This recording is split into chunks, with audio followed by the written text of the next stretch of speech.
tutum chu October ni som ni le paria cha ni le som pakua a kanu mimbora santa puala kalapua karom ka khor phum ve pu joseph zamin tangan kanu shir rang natan man ommi lavin min saka achunga pohen kalom ani ti chuan voin ni som ni pariat alo thlen hian chu apuala kalapua chu YouTube channel karon da chuak ani a ke YouTube channel min out thir saka ka la moi lo ti ve tu te nu lo chan to lo chan ve ten khwar chung te puala la thana kan mang du ani chuan anti lai pon ka phal ring ani ti kha kan soi du a tin hemi pualian pu wal faka senior SP in paisa threm tak ke YouTube channel ti chang tun na min pe a achunga hian kalom ani ti chuan tuna hian chu la kanu puala kalaphua chu in lo ngai thate u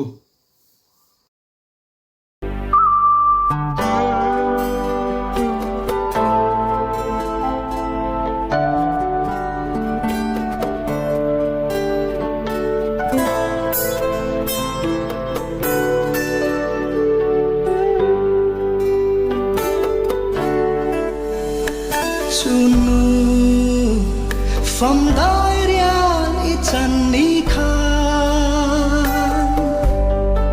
nang ma ngayan trả lại cần bóng thay lâu her chuak lệ se cần lim lại ni te kha cần limin Kim lệ âm rây lâu em cắn lim lại ní tê hi cần phal thầy lâu thắp phong min chân sân hi itel lâu chuan khóa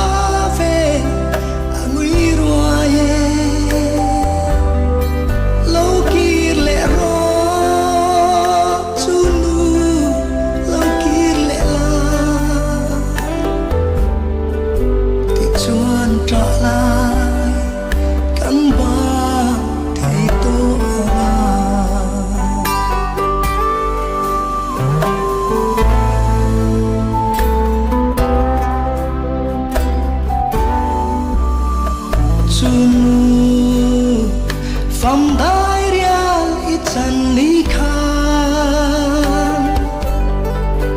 ang wirwae kan ru in chung zong hi loai khinun hi min ro shu khu sak ro kan ngai che sunu